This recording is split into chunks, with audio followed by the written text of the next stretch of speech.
పండగలే high power ఉల్లాసం high power ఉత్సాహం high power ఆరోగ్యం హై పవర్ ఆనందం గుంటూరు వారి XXL మరియు హై పవర్ హార్స్ దేశవాళీ మినపగుళ్ళు బంధాలు అనుబంధాలు మరింత దృఢంగా మరింత బలంగా.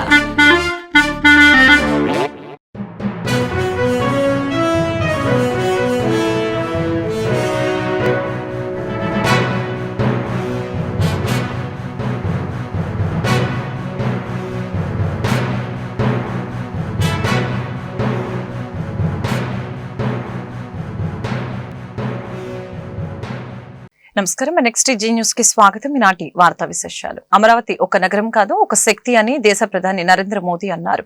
ఆంధ్రప్రదేశ్ రాజధాని అమరావతి పునఃప్రారంభ పనులకి ప్రధాని శంకుస్థాపన చేశారు. ఈ సందర్భంగా అమరావతిలో నిర్వహించిన భారీ బహిరంగ సభలో ప్రసంగించిన ప్రధాని మోదీ చాలా ఆసక్తికర వ్యాఖ్యలు చేశారు. తెలుగులో ప్రసంగాన్ని ప్రారంభించిన ప్రధాని మోదీ అమరావతి స్వప్నం సాకారం అవుతుందని చెప్పారు. చారిత్రక పరంపర, ప్రగతి రెండు కలిపి పయనిస్తున్నట్లు కనిపిస్తోంది. ఒక కొత్త అమరావతి, కొత్త ఆంధ్రప్రదేశ్ రూపుదాలుస్తోంది. దుర్గాభవాని కొలువైన ఈ భూమిలో మిమ్మల్ని కలవటం ఆనందంగా ఉంది. బౌద్ధ వారసత్వం, ప్రగతి కలగలిపిన ప్రాంతం ఇది. ఇప్పుడు నేను ఈ పుణ్యభూమిపై నిలబడి ఉన్నాను అని తన ప్రసంగంలో వెల్లడించారు. ఆంధ్రప్రదేశ్ ను అధునాతన ప్రదేశ్ గా మార్చే శక్తి అమరావతికి ఉంది. ఇవి శంకుస్థాపనలు కాదు, ఏపీ ప్రగతికి, వికసిత్ భారత్కి నిదర్శనం. స్వర్ణాంధ్రప్రదేశ్ నిర్మాణానికి ఇది శుభ సంకేతం. రికార్డు స్పీడ్లో అమరావతి నిర్మాణాలు కొనసాగేందుకు కేంద్రం సహకరిస్తోంది. ఏపీలోకి ప్రతి ఒక్కరి కలల్ని అమరావతి సాకారం చేస్తోంది. చంద్రబాబు నా టెక్నాలజీ వాడకం గురించి చెప్పారు. గుజరాత్ సీఎంగా ఉన్నప్పుడు ఏపీ సీఎంగా చంద్రబాబు టెక్నాలజీ వాడకాన్ని నేను గమనించాను. చంద్రబాబును చూసి నేర్చుకున్నా అని ప్రధాని మోదీ అన్నారు. అమరావతి థా और अब अमरावती आंध्र प्रदेश की राजधानी है. ये सिर्फ संयोग नहीं है, ये स्वर्ण आंध्रा के निर्माण का भी शुभ संकेत है. स्वर्ण आंध्रा विकसित भारत की राह को मजबूत करेगा और अमरावती स्वर्ण आंध्रा के विजन को ऊर्जा देगी. अमरावती केवलम ओक नगरम कादु, अमरावती ओक शक्ति आंध्र प्रदेश नु आधुनिक प्रदेश का मार्चे शक्ति, आंध्र प्रदेश नु अधुनातन प्रदेश गा मार्चे शक्ति. మిత్రులారా, ఇంద్రుడు తాలూకా రాజధాని పేరు అమరావతి అని మన అందరికీ కూడా తెలుసు. ఇప్పుడు అమరావతి మన ఆంధ్రప్రదేశ్ రాష్ట్రానికి రాజధానిగా నిలిచింది.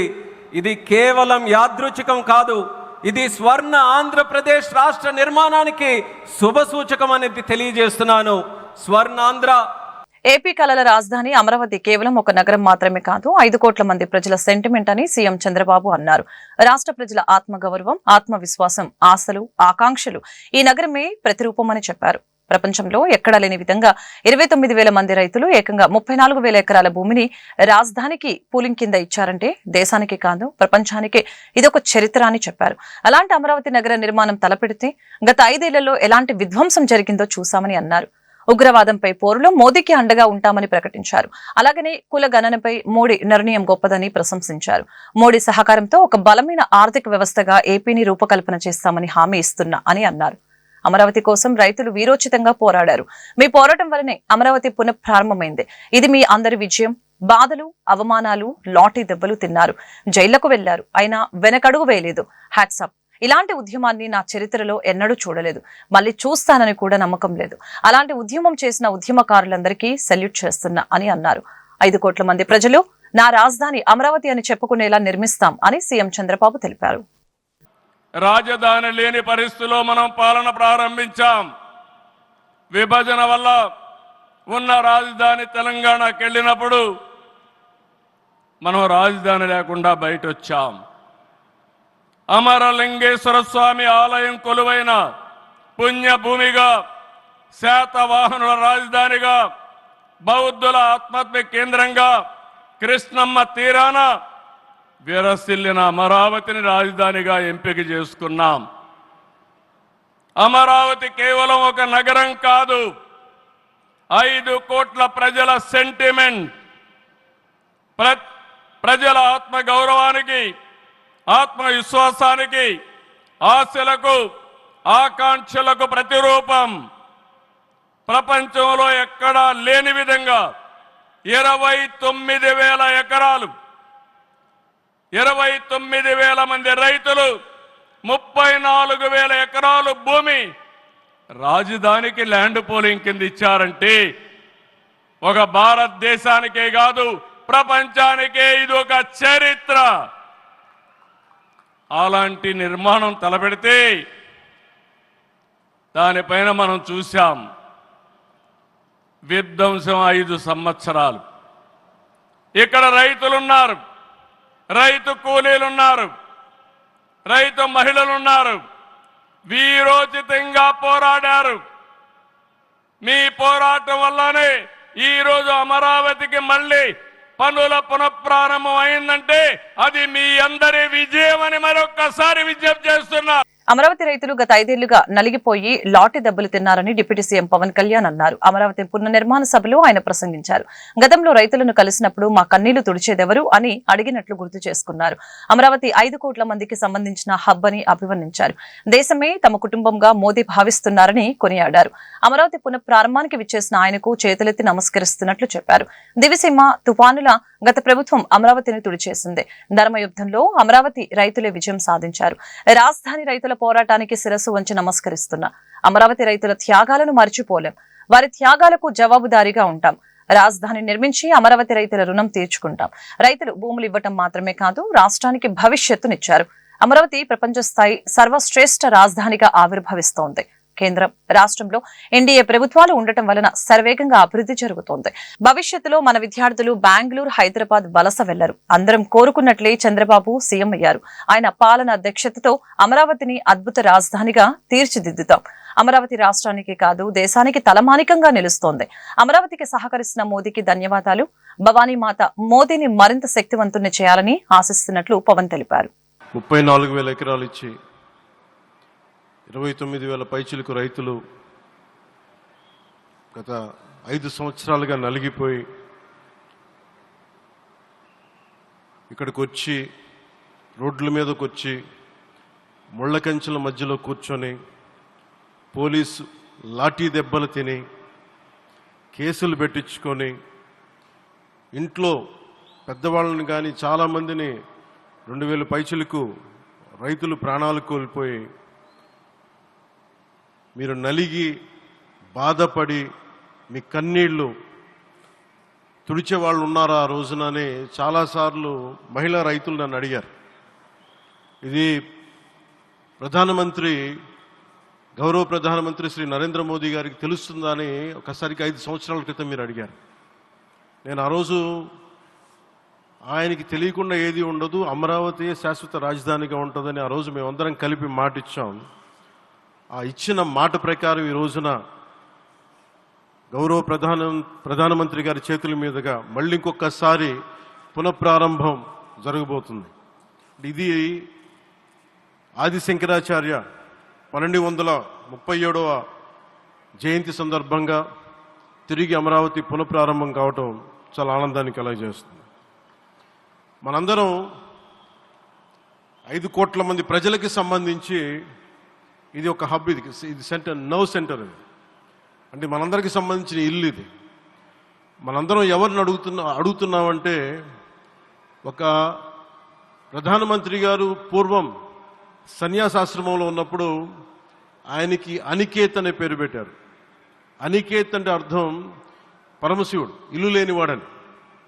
అలాంటి ఇల్లు లేనివాడు, కుటుంబం లేనివాడు 5 కోట్ల మంది కుటుంబాలకు, 5 కోట్ల మంది ప్రజల కోసం, ఎన్ని కోట్ల కుటుంబాల కోసం మనందరికీ రాజధానిలో ఒక నగరం నిర్మించడానికి, ఇల్లు నిర్మించుకోవడానికి ఇల్లు లేకుండా 140 కోట్ల మంది ప్రజల బాధ్యత తీసుకొని కశ్మీర్ నుంచి కన్యాకుమారి వరకు, అక్కడ కామాఖ్య నుంచి ద్వారకా వరకు ప్రపంచమే, మన దేశమే తన కుటుంబంగా చేసుకుంటూ ఈ భారతదేశమే తన ఇల్లుగా చేసుకొని తిరిగి పునఃప్రారంభానికి విచ్చేసిన గౌరవ ప్రధానమంత్రి శ్రీ నరేంద్ర మోదీ గారికి మనస్ఫూర్తిగా మన అందరి తరపున, ఆంధ్రప్రదేశ్ ప్రజలందరి తరపున, అమరావతి రైతాంగం తరపున, ఆడపడుచుల తరపున వారికి చేతులెత్తి హృదయపూర్వక నమస్కారాలు తెలియజేస్తున్నాను. తిరుపతిలో బుగ్గమఠం భూములపై తిరిగి సర్వే మొదలైంది. ఆక్రమణల గుట్టు విప్పేందుకు అధికారులు రంగంలోకి దిగారు.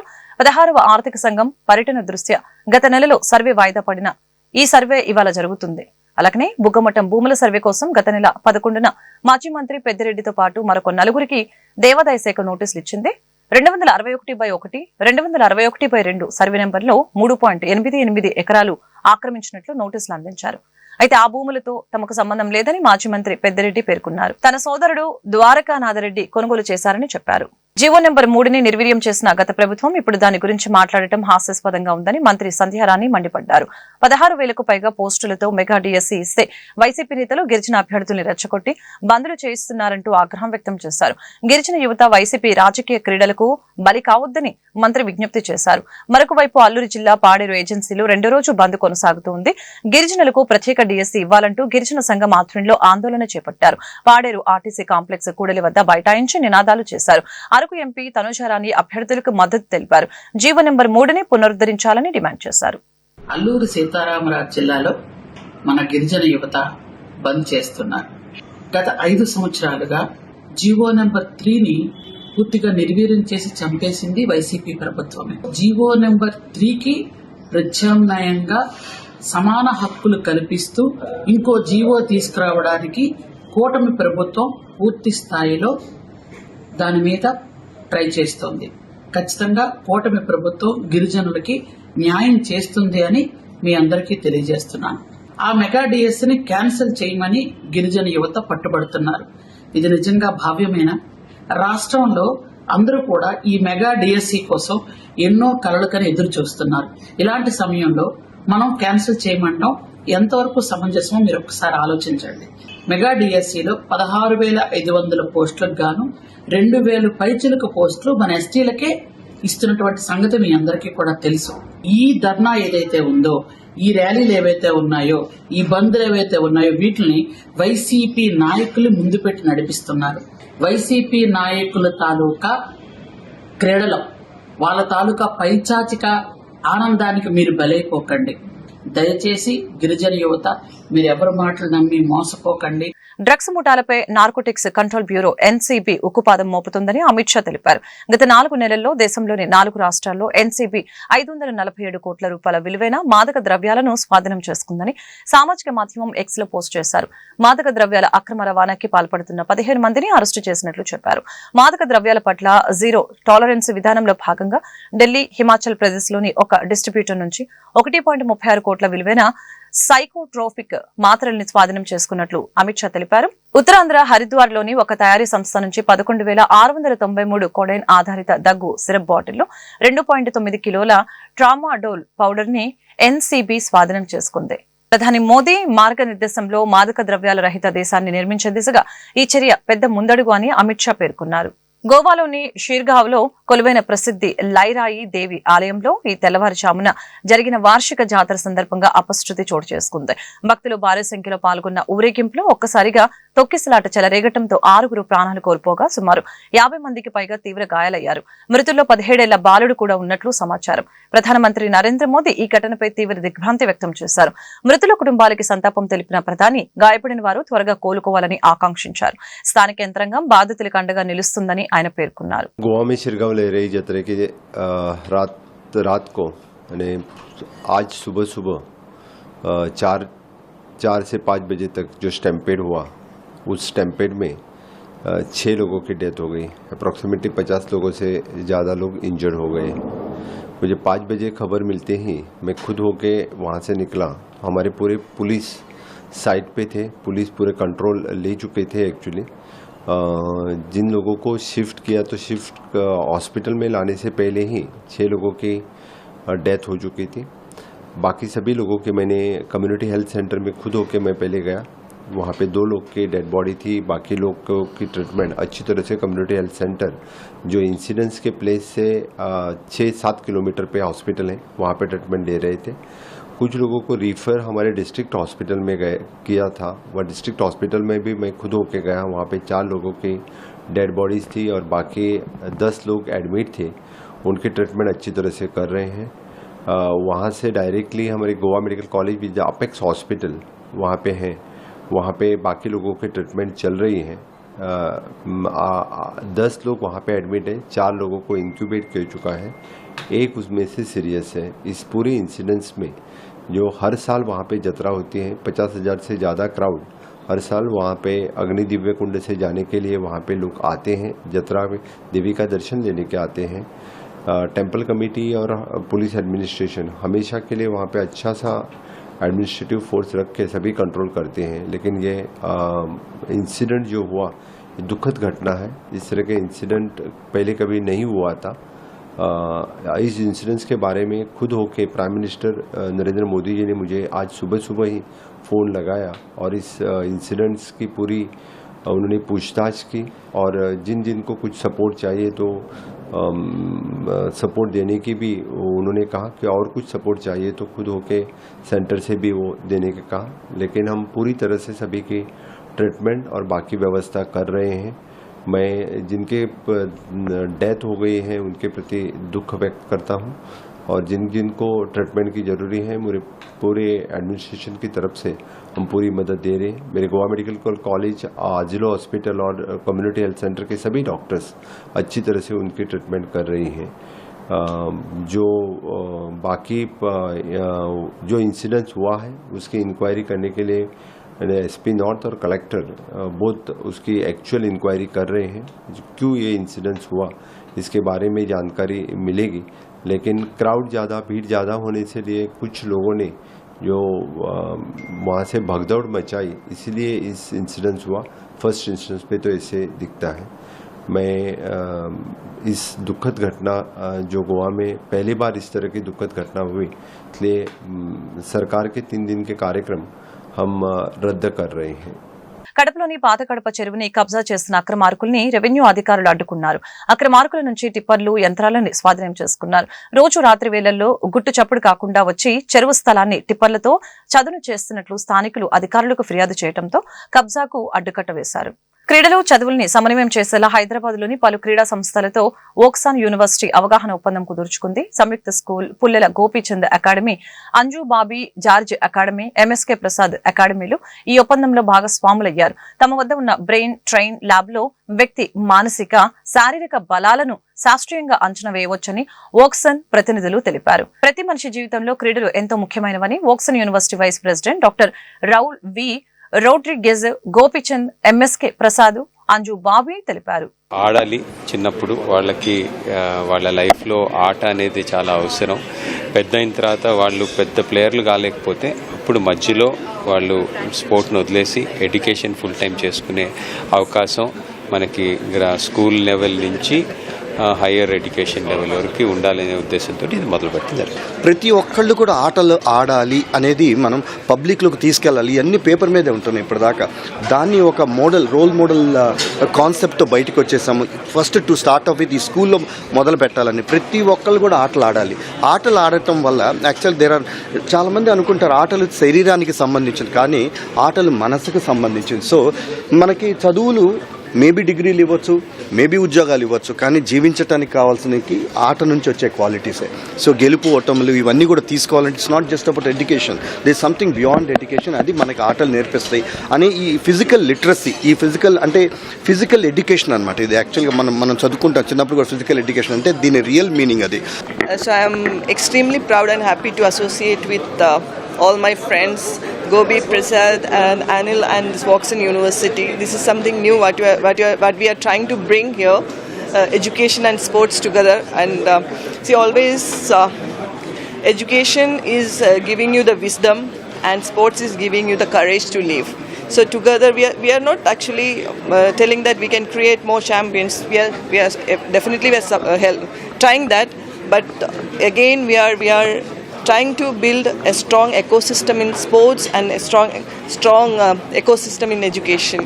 So I hope this new venture will be a good beginning and we can create something new in our country. Pahalgam ఉగ్రదాడి కేసు దర్యాప్తుని జాతీయ దర్యాప్తు సంస్థ ఎన్ఐఏ ముమ్మరం చేసింది. దర్యాప్తులో భాగంగా పాత ఉగ్రవాదుల్ని ప్రశ్నిస్తున్నట్లు తెలుస్తోంది. 2023లో రాజౌరిలో దాడికి పాల్పడిన 2 ఉగ్రవాదుల్ని ఎన్ఐఏ ప్రశ్నించినట్లు సంబంధిత వర్గాలు వెల్లడించాయి. జమ్మూ జైల్లో వీరిని ఎన్ఐఏ అధికారులు విచారించి వారి వద్ద సమాచారం సేకరించినట్లు తెలుస్తోంది.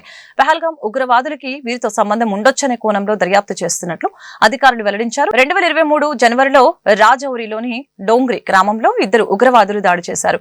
ఈ ఘటనలో 5 పౌరులు మరణించగా పలువురు గాయపడ్డారు. అటు పహల్గాం ఉగ్రదాడిపై విచారణ చేస్తున్న ఎన్ఐఏ అధికారులు కీలక ఆధారాలు సేకరిస్తున్నారు. దాడి జరిగినప్పుడు ఘటనా స్థలంలో ఉన్న పర్యాటకుల్ని స్థానికుల్ని ప్రశ్నిస్తూ ఉన్నారు. అక్కడ వారు తీసుకున్న ఫోటోలు వీడియోల ఆధారంగా దర్యాప్తు చేస్తున్నారు. ఈ వార్తలు ఇంతటితో సమాప్తం. మరొక బులెటిన్ మళ్ళీ కలుద్దాం. నమస్కారం.